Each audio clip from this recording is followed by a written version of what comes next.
bless you. God bless you. God bless you. This is Bishop H.D. Haywood Sr., your host of the 411 Report. Now, we're going to be going into an earlier live broadcast that I had with Grandmaster James Adams, who is a former police officer and former deputy sheriff in New Orleans, Louisiana. I had quite a conversation with him on this morning. We've known each other for many years. I haven't seen him in many years, but we both came up under the same martial arts discipline of Kurobushikai Karate Kempo under Grandmaster Ferdinand T.B. Gard out of New Orleans, Louisiana. And it's been heavy on my heart to talk about this whole police issue, but I wanted to talk about it from a different perspective as men of God who are either current law enforcement officers or past law enforcement officers, because that's some specific things that have been on my heart. So we're going to go right into the broadcast.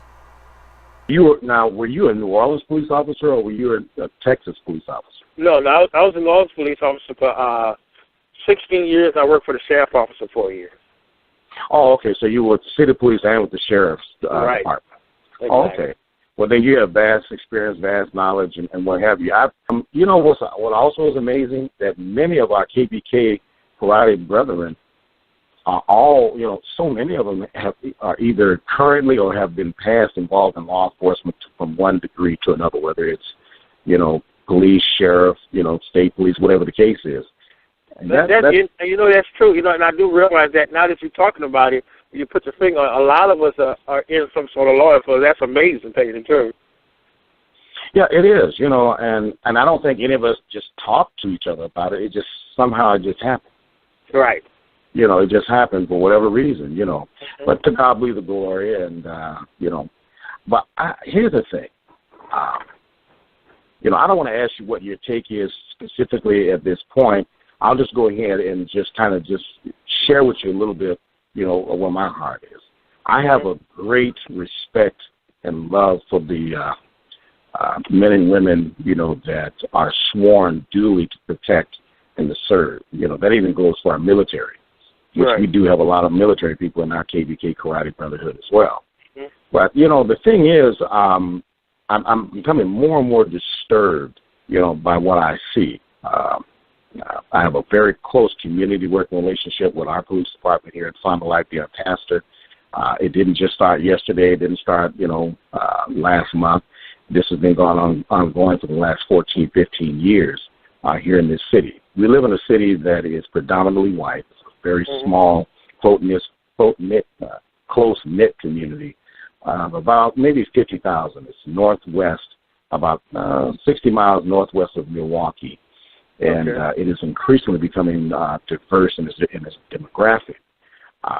And so with that, of course, when change comes, the status quo, if you will, gets a little bit disturbed and nervous because you have good people moving in and you have bad people, moving right. in.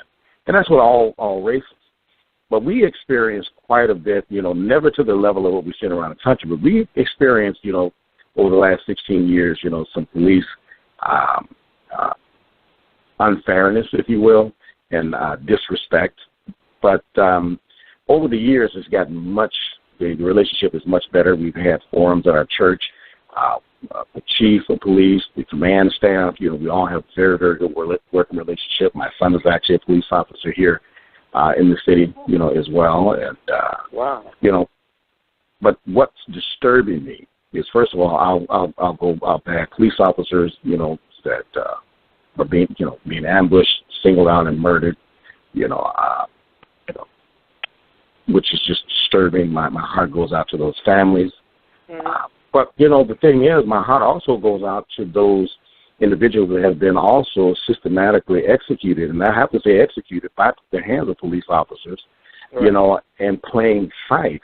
And then right. the closing of the ranks of the police department is most disturbing to me.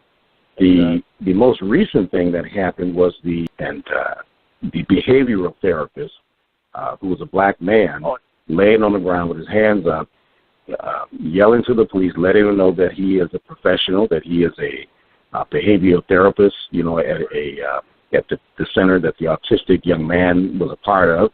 And then he shoots him, and then the guy asks him, he says, police officer says, why did you shoot me? And the police officer's answer was, I don't know. Something happened in my spirit when I heard that because, I try to be very balanced. But I really wonder now if there's a little bit, I know there's some things go on in the training. I know there's some things that go on in the mentality when you have, the badge on and all those things. But I think there's a deeper thing going on that's dark and spiritual. Because for a man to say, and I believe him, I actually believe that this officer that shot this man, when he said, I don't know. Now, I know they tried to spin it later and say he was trying to protect him, by shooting the autistic young man. But why even shoot him? That's right, exactly. But I believe him when he said he doesn't know why he shot him. I think that there's something, ingrained in their training, their mental, apparatus, something spiritual and demonic that's going on around the country. So those are my very, very quick thoughts. And I just kind of wanted to hear your heart and your spirit and what you've experienced, and as an actual police officer of 16 years on the city, and then 4 years, I believe you said, with the sheriff's department. What is this kind? Just kind of share with us what your heart is and where your mind is with all these things. Well, I tell you what, the thing that I've been seeing a lot of incidents, over Facebook and different things where it was a lot of just police misconduct and how they treat people. Because the thing in Austin really bothered me a great deal. But hold on, let me retract for 1 second. Sure. First of all, I want to say, I think more than anything else, I clarify myself first and foremost as a human being. Then I go as a Christian, then as a father, and it goes all the way line until I'm a black man, because I'm a black man, not by anybody's choice. I'm simply a black man, but it's not ingrained in me. That's not the most important thing. I'm more concerned about being a Christian more than anything else. Yeah. But saying that, I have a perspective on things, because when I was in law enforcement, there were so many good policemen, but on the other track, there were so many bad policemen. And I worked with a great deal of bad policemen, and I did that for a very long period of time. And there's a culture. There is a culture on the police department, and I believe it has been this way for a very long time. Whenever a policeman does something, it doesn't matter if you're black or it doesn't matter if you're white, what they do is they try to cover it up. They're always trying to cover it up. They're not trying to, get to the heart of the situation or make it right. And they're always trying to protect the police officer, regardless of how bad it is. They're always trying to protect the police. And that has been the culture of the police department for a very long period of time. But I could tell you on many incidents where I have seen that I have had to stop policemen from beating up people because they get so angry and so emotional when something happens to one policeman, and all of them want to come in there and beat somebody unmerciful. And I have actually pulled them off, and they're so upset they don't even remember who pulled them off. And I've always had a problem with corruption on the police department, and I think that's why I'm no longer a part of it, because I've always been outspoken about things that go on with human beings and how they treat them, and I've always had a problem with it. I used to be in a task force for a long period of time. I had a sergeant, and he wanted to arrest men who had never had a record in their life for one marijuana cigarette, and we got into it hot and heavy, and I said, well, look, the guy who had the marijuana cigarette admitted that it was his. So, nevertheless, to be for numbers, he wanted to arrest all 5 of them just for numbers. He didn't care about what he did to their record or anything like that. And for a long period of time, that's how police departments work. They are always trying to, I guess, for lack of a better word, I can't really say it's always for the people, and that has always been a problem with police departments. Police departments are more concerned about making things look a certain way instead of doing the right thing. And that has been a culture for a very long time. And I have seen black policemen, or well, I won't say I've seen, but I I know black policemen that have killed young black men or shot young black men, and they were wrong. And it has nothing to do with color. It's just the mentality of the police department.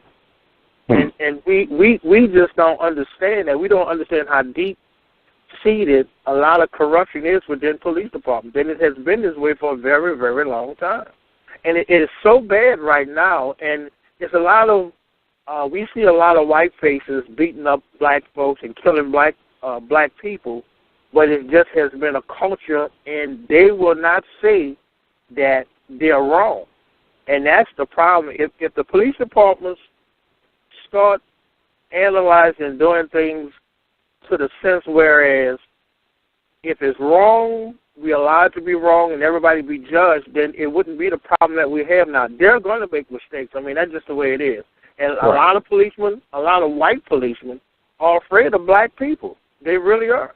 They actually get on the job, and I know from experience, a lot of white policemen get on the job to have power over black people because they never had it, and they're afraid. And once they get that power, they're just like a different person. And a lot of policemen, period, not just white ones, but it's worse with the white policemen in comparison to the black policemen. All of them have that mentality that once you're a policeman, it's like a gang mentality. When something starts happening, all of them just jump on in. All of them, if they jump on somebody, all of them want to jump on in, and you have to have the mindset to say, well, no, this is not right. We're not going to do it like this. And a lot of times, policemen would not do a lot of things that they knew was criminal around me because I wasn't that type of person. I was different from a lot of policemen because that's just the way I was. I believe in treating people the way I would like somebody to treat me. And a lot of policemen, they just aren't like that.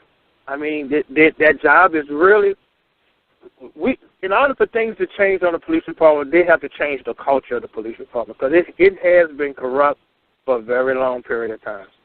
Well, I mean, how do you actually do that without just firing everybody and rehiring everybody? Well, I really think the solutions are simple. The problem is that they have to get supervisors involved in almost every situation. A lot of times, there's no supervision on the police department. You'll go out there and do things, and your sergeant or your lieutenant have no idea what exactly is going on. And all they got to do is hold the sergeants and the lieutenants accountable and put more sergeants on the street to go out there. And when they see something is wrong, they got a mandate for them to do something about it.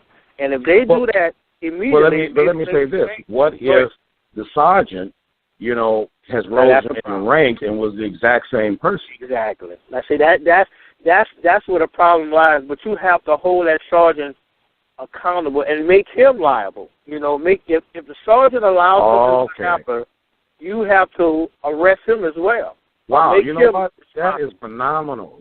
In other words, hold the sergeant accountable for what the officers do. Exactly. He would be more inclined, not to let it go because now his neck is on the line. Exactly, and that's exactly what they need to do. That's the start of it right there. Wow. Well, listen, we have 15 seconds. I want to say, again, you're my dear brother. We haven't seen each other for such a long time. We're going to come again, and, there's got to be a part 2 and a part 3, with this. But I'm looking forward to talking to you again. And then, I believe that once we do, get back together, God is going to do wonders works, with and through us. All right. You have been listening to an interview with former Orleans Parish Deputy Sheriff, former New Orleans police officer James Adams, who now resides in the state of Texas. Join me on Friday as I interview another brother and minister, current law enforcement officer and K9 Unit Security Company owner, Elder James Cozy Jr.